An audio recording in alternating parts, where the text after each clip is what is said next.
Eu gostaria que você dedicasse um tempinho a esse problema número 6. Eu diria que dentro da disciplina de termodinâmica é o primeiro projeto que se assemelha a um projeto de pesquisa que eu estou propondo a você, né?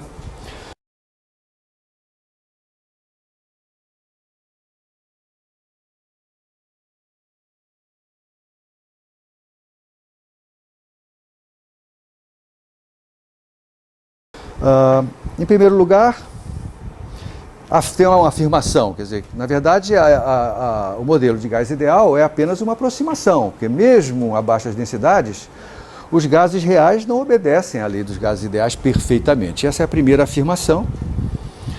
Uma maneira sistemática de dar conta dos desvios em relação ao comportamento ideal é a expressão virial, a expansão virial, perdão.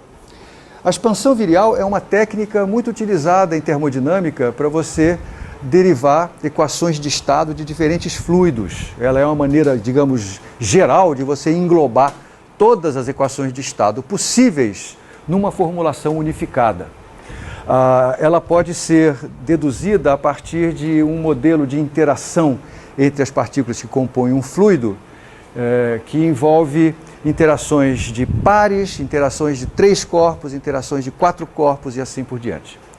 Isso aqui chama-se, a técnica que gera a expansão virial, chama-se técnica de aglomerados ou técnica de clusters. E quem for se aprofundar aí na linha da mecânica estatística e da termodinâmica vai se deparar com ela em algum momento futuro. Aqui eu vou apenas citar a forma final da expansão virial. É uma maneira, como eu disse, de escrever todas as equações de estado com uma mesma estrutura, e ela tem uma estrutura assim: PV igual a NRT, veja, isso aqui é a expansão, a equação do gás ideal, multiplicado por um fator, por um termo, que vai ter vários, que na verdade é uma série de termos, e essa série é que vai estar associada a essas interações que eu mencionei. O primeiro termo dessa série é o termo que considera a inexistência de interação, é o gás ideal, né? E os outros termos dessa série são termos que dependem de potências do volume por mol, V sobre N. Então isso vai ser assim.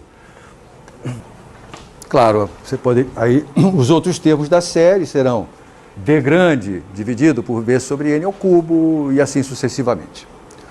Esses coeficientes que aparecem aqui são chamados os coeficientes do virial, ou os coeficientes da expansão do virial.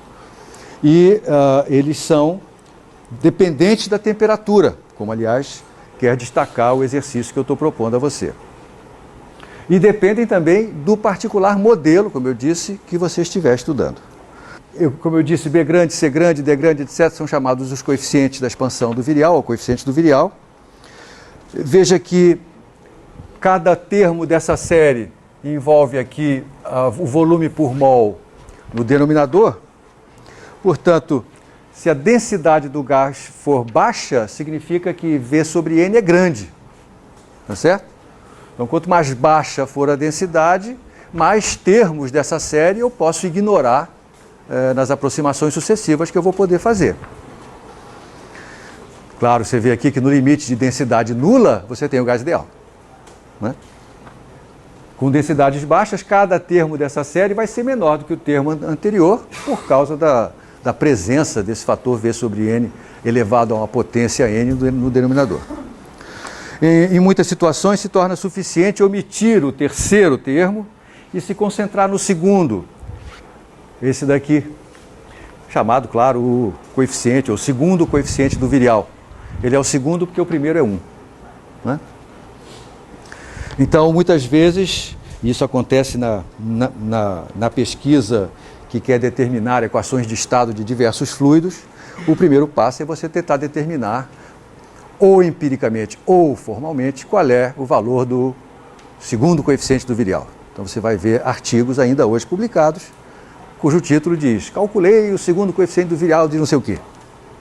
Por exemplo, se eu estou ignorando tudo que vem depois do segundo coeficiente do virial, do segundo termo dessa série, ser positivo ou negativo para esse coeficiente indica alguma coisa a respeito, por exemplo, de como é a pressão para esse gás comparada com a pressão do gás ideal em circunstâncias assemelhadas. Se for negativo, significa que a pressão deste gás é menor do que a pressão que um gás ideal exerceria.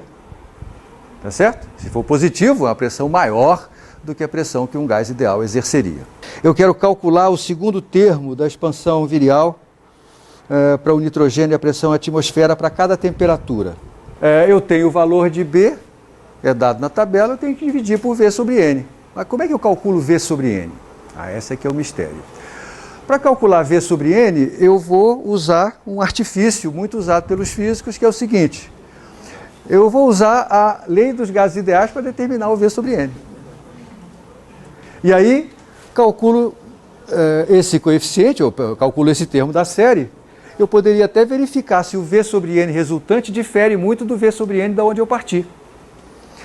E eu poderia usar o novo V sobre N para recalcular esse termo.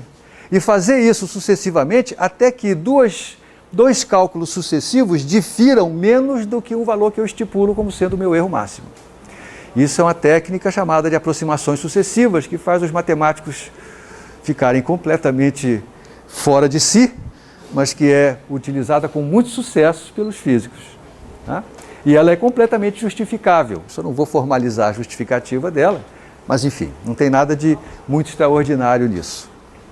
Tá? Repito, você usa o gás ideal, ignora esse cara, calcule quem é V sobre N, substitui aqui, recalcule quem é V sobre N, compare com aquele com que você começou. Quando a diferença ficar menor do que alguma coisa que você estipulou como seu erro máximo, você fica satisfeito e para por aí. Entenderam então o que eu vou fazer? Eu vou calcular V sobre N assim. V sobre N é aquele que é dado pela equação dos gases ideais, RT sobre P. Ponto. E, portanto, o segundo termo desta série, B de T, dividido por V sobre N, quer dizer, multiplicado por P sobre RT. E aí você tem o valor de B, por exemplo, a 100 Kelvin. B vale menos 160, cuidado com a unidade. E você está multiplicando isso pela pressão atmosférica. Vamos tomar aqui a pressão atmosférica. Isso não está escrito, mas esses resultados são obtidos à pressão atmosférica. Qual é a pressão atmosférica? Em unidades do sistema internacional, é aproximadamente 10 a quinta Pascal, ou 10 a quinta newtons por metro quadrado. Se você quiser levar em conta o número de algarismos significativos correspondente ao que você tem para B, você vai ter que colocar mais uns algarismos, 1,013 vezes 10 a 5 newtons por metro quadrado. Então a conta que você está fazendo é 100, esse é o cálculo para o primeiro, né? Aí conta um valor. Legal? Esse foi o item A. Eu vou pular o item B. Eu quero que você discuta ele, pense nele um pouquinho mais, para a gente discutir isso num segundo momento. E eu vou começar o item C. No item C, eu quero que você descubra quais são os coeficientes da expansão virial para um particular modelo de gases. Esse modelo particular é um modelo muito interessante. Nós vamos voltar a ele algumas vezes ao longo desse semestre. É o primeiro modelo de um fluido desenvolvido pelos cientistas que prevê uma mudança de fase.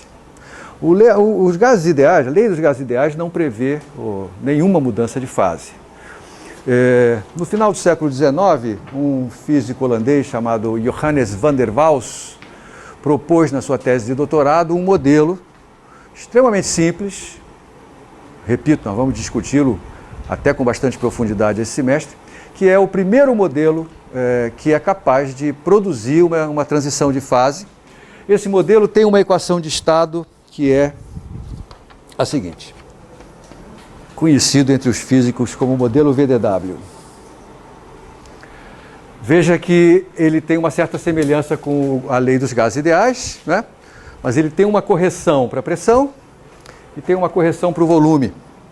A correção para o volume é uma correção decrescente, ele leva em conta o tamanho finito das moléculas. Então, e a correção para a pressão tem um acréscimo, tem um termo positivo, e esse termo positivo está levando em conta a atração entre as moléculas a curta distância. Observe outra vez que no limite de N sobre V, muito pequeno, densidade baixa, esse termo desaparece e aquele também. Então você chega ao gás ideal como um limite do gás de Van der Waals ou do fluido de Van der Waals quando a densidade é baixa o suficiente. A brincadeira que eu proponho a você é determinar, aqui é uma brincadeira puramente matemática, determinar quais são os coeficientes da expansão virial para o gás de Van der Waals, para o fluido de Van der Waals. Ou seja, eu quero que você escreva a equação de Van der Waals neste formato. Faz parte dessa ideia que eu mencionei antes, que é o fato de que a expansão virial é uma maneira sintética de escrever qualquer modelo de fluido, qualquer equação de estado. Você veja, a equação de estado dos gases ideais corresponde a fazer todos os coeficientes, à exceção do primeiro, iguais a zero. Vamos ver o que implica para esta expansão eu tomar o modelo de Van der Waals.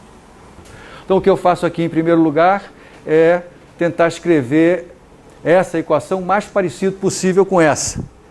Então para isso eu vou jogar esse V menos NB para o outro lado, vou jogar o AN2 sobre V2 para o outro lado, depois vai ficar o P sozinho aqui, depois vou multiplicar os dois lados por V. Nada de muito transcendental. Então isso aí vai ficar assim. Multipliquei por V. Isso equivale a dividir o denominador por V. Então fica...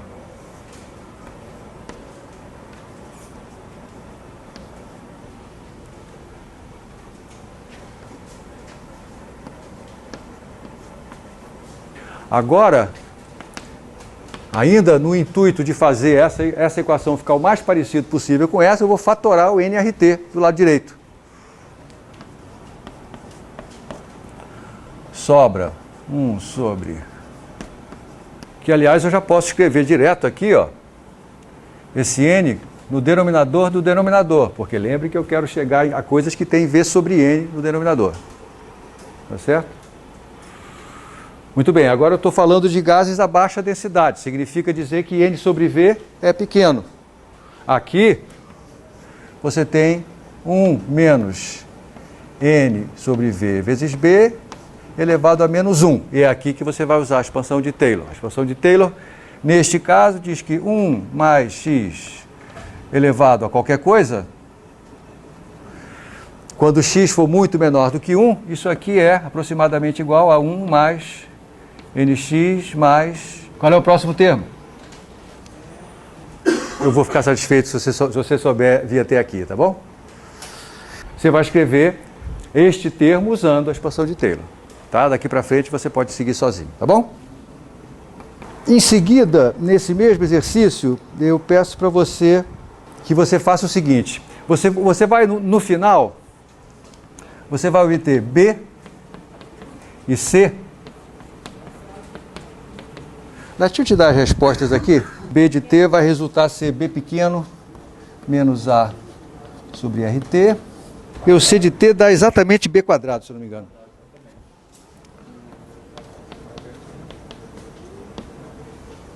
Eu peço para você primeiro escolher quem são os valores de A e B que melhor reproduzem os dados experimentais mostrados numa tabela.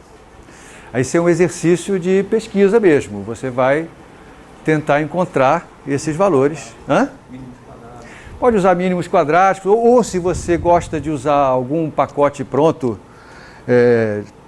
disponível por aí, também pode usar. Eu não estou preocupado em ver as suas contas, como é que você as faz.